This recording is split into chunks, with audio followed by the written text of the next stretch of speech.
हरिओम प्रिय दर्शकों, यदि आपकी कुंभ राशि या कुंभ लग्न है तो इस वीडियो को बहुत ध्यान से देखिएगा, समझिएगा। इस वीडियो में हम समझने वाले हैं सूर्य राशि परिवर्तन प्रभाव को। देखिए, सूर्य के परिवर्तन तो बहुत होते रहते हैं, परंतु ये परिवर्तन उन परिवर्तन में से है जिसके प्रभाव बहुत ज्यादा देखने को मिलते हैं और इससे पूरी दुनिया प्रभावित होती है। और इस परिवर्तन की जो प्रतीक्षा है वो देवता भी करते हैं। तो इसका क्या प्रभाव हमारे ऊपर रहेगा, इसे हम डिटेल में समझेंगे। और देखिए, इस परिवर्तन का जो प्रभाव है ना, उसे गहराई से समझने की आवश्यकता है। क्या गहराई है, क्या कारण है, ये सब कुछ जानेंगे, उपाय भी जानेंगे।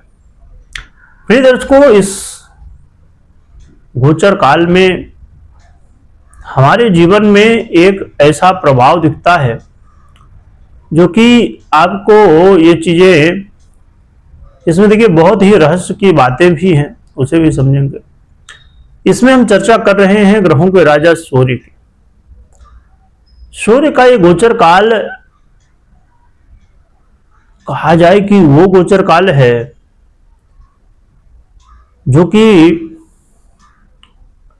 यदि इस विषय का ज्ञान हो जाए तो व्यक्ति कई बार जो अपने मन में सोचता है कि हम ये, हम वो, ये सभी जो भावनाएं हैं ये बहुत छोटी दिखने लगती हैं। चलिए चर्चा करते हैं।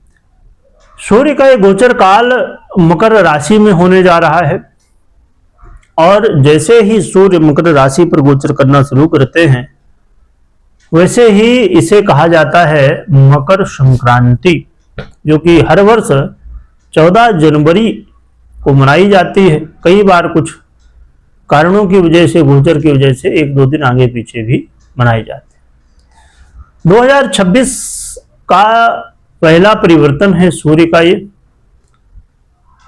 और मकर राशि में जैसे गोचर करेंगे तो मकर संक्रांति तो मनाई ही जाएगी 14 जनवरी को, परंतु ये साथ में उत्तरायण भी हो जाता है। और सूर्य के उत्तरायण की प्रतीक्षा देवता भी करते हैं, क्योंकि इसे देवताओं का दिन माना गया है। और जब कर्क संक्रांति होती है 6 महीने बाद, तो इससे देवताओं की रात्रि शुरू होती है। जरा विचार करिए कि हमारे जीवन के 1 वर्ष का जो समय है वो देवताओं के 1 दिन का समय है। और यदि इसी तरह जब आप विचार करेंगे तो आपको चीजें समझ में आएगी कि भैया ब्रह्मा जी की आयु कितनी है, कलयुग की आयु कितनी है, चारों युगों की आयु कितनी है, इस सृष्टि क्रम का क्या क्रम है और कितना बड़ा ये ब्रह्मांड है, और ये ऐसे कितने ब्रह्मांड हैं।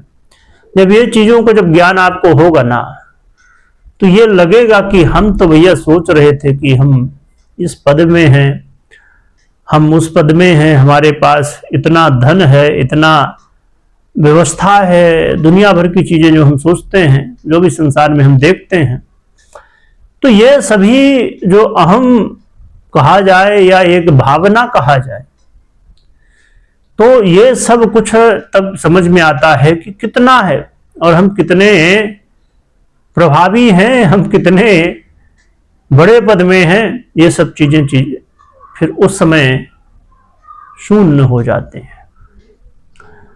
ये सनातन परंपरा में ये जो काल का ज्ञान है ये बहुत ही रहस्यात्मक और बहुत ही आत्मबोध कराने वाला और अहम भावना को मिटाने वाला है, जो कि इसमें हम इसकी चर्चा नहीं करेंगे। अब हम आगे बढ़ते अपने विषय में कि क्या प्रभाव होगा इस परिवर्तन का। सूर्य वो ग्रह हैं जो कि आपके सप्तमेश होते हैं, और ये जब मकर राशि में गोचर करेंगे 14 जनवरी से 1 महीने के लिए, तो ये गोचर काल आपके द्वादश भाव 12वें भाव पर होने जा रहा है। क्या प्रभाव होगा? तो आपके जीवन में यह गोचर काल उन लोगों के लिए बहुत ही श्रेष्ठ है जो अपने व्यापार को थोड़ा सोच रहे थे, चलो ठीक है भाई, हम अपने किसी क्षेत्र में कर रहे हैं, इसे हमने भारत में भी लॉन्च किया, अन्य अन्य प्रदेशों में, परंतु हम चाहते हैं कि इसे out of India, out of country ले जाया जाए। तो यदि आप अपने व्यापार को विदेशों में बढ़ाना चाहते हैं या एक जगह में व्यापार कर रहे हैं और भी अन्य जगह में करना चाहते हैं, अब जैसे बहुत सारे जो बिजनेस हैं वो फ्रेंचाइजी सिस्टम उनका रहता है, तो वो एक जगह फिर दूसरी जगह, किसी जिले में, फिर प्रदेश में, फिर देश में, फिर विदेश में, इस तरह करके धीरे धीरे अपने व्यापार को थोड़ा स्केल करते हैं, बढ़ाते रहते हैं। तो यदि ये भावना है आपकी अपने व्यापार को लेके, अपने कामकाज को लेके, तो समझिए ये मौका मिलने जा रहा है। व्यापार के वृद्धि के लिए, खासकर जो व्यापार विदेश से जुड़े हुए हैं ऐसे व्यापारों के लिए, और यदि आप किसी अन्य, हो सकता है कि आप चाहते हो नौकरी कर लिया जाए, हो सकता है कि आप चाहते हो घूम लिया जाए, क्योंकि जो आउट ऑफ इंडिया रहते हैं, मेरी जब बात होती है तो लोग बताते हैं कि गुरुजी हमारा तो भारत में तो बहुत बढ़िया काम धाम चल रहा है, कई जगह हमारे बिजनेस चल रहे हैं, पर विदेश में हम चाहते हैं थोड़ा ग्लोबल लेवल पे ले जाया जाए, परंतु पता नहीं कुछ ना कुछ समस्या, कभी डॉक्यूमेंटेशन की, कभी कोई लीगल प्रॉब्लम, कभी कोई कुछ, किसी न किसी तरह समस्याएं आते हैं। तो ये मौका है। देखिए, बात को आपको पूरा सुनना है, समझना है। खाली इतना ही सुन के है, क्योंकि कई बार जब मैं यूट्यूब का या फेसबुक का या अन्य प्लेटफॉर्म का एनालिटिक देखता हूँ, यानी जो डिटेल चार्ट होता है उसे देखता हूँ, तो उसमें ये दिखाता है कि समझिए कि लगभग 10 मिनट की वीडियो है, कोई जो भी, जितने मिनट की हर वीडियो, कोई जितना भी, कोई छोटी बड़ी जो भी रहे, तो यदि कहा जाए कि 10 मिनट की यदि वीडियो है, तो लोग क्या करते हैं, तो ये 2-3 मिनट 4 मिनट में ही छोड़ के फिर दूसरी वीडियो, फिर दूसरी वीडियो, वो वाली स्थिति बनती है कई बार कि भैया पानी तो चाहिए, पर गड्ढा जो खोदना सो भिटकाना, जहां पानी में है, तो एक जगह नहीं 10 जगह खोदेंगे तो फिर पानी नहीं मिलता। इसीलिए मैं कहा करता हूं कि देखिए, कई बार जब आप वीडियो देखते हैं, सुनते हैं, तो लोग स्टार्टिंग में ही कहते हैं भैया लाइक करना, सब्सक्राइब करना, शेयर करना, है ना, ऐसी बहुत सारी बातें, पर मैं नहीं कहता, बहुत ही कम, जब कोई बहुत ही विशेष चीजें। क्यों? क्योंकि देखिए, मेरा उद्देश्य ये है कि आप और कुछ करें ना करें वो आपकी इच्छा है, पर वीडियो को पूरा देखें। क्यों? क्योंकि इससे आपको फायदा ये होगा कि पूरी जानकारी मिलेगी। तो बस वही तो महत्वपूर्ण है कि पूरी जानकारी मिलना चाहिए। तो ये गोचर काल बड़ा महत्वपूर्ण है, खासकर व्यापारियों के लिए, विदेश से यात्रा जो करना चाहते हैं उनके लिए। और ये गोचर काल एक ऐसा गोचर काल है जिससे आपके आत्मविश्वास को मजबूत करेगा, आपका आत्मविश्वास मजबूत होगा। और जब हम कहते हैं ना कि हमारा आत्मविश्वास मजबूत हो, तो स्वाभाविक रूप से जीवन में उन्नति प्रगति तो होनी ही होनी है। हाँ, इन बातों का ध्यान रखिए, जो कि आपके शत्रु बहुत कुछ बिगाड़ नहीं पाएंगे, पर कुछ शत्रु हैं जो कि विरोधाभास करेंगे, यानी कि कुछ शत्रु सामने आ सकते हैं। कोर्ट कचहरी का यदि मामला है तो जरा सतर्कता के साथ आगे बढ़िएगा, यात्रा करते समय सतर्कता बरतिएगा।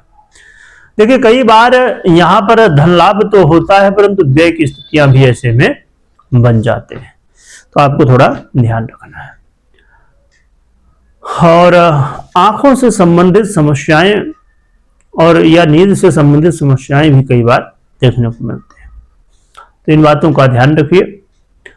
क्या उपाय करना चाहिए जिससे अच्छे रिजल्ट देखने को मिले? तो ऐसी स्थिति में एक तो आप प्रातः काल स्नान आदि से निवृत्त हो जाए, भगवान भुवन भास्कर सूर्य की आराधना करिए, अर्घ्य दीजिए, माता पिता का, बड़ों का आशीर्वाद लीजिए, और नित्य प्रति भगवान भन भास्कर के मंत्रों का ओम गणेश सूर्याय नमः या इत्यादि अन्य मंत्रों का आप जप कर सकते हैं। तो ये उपाय करें।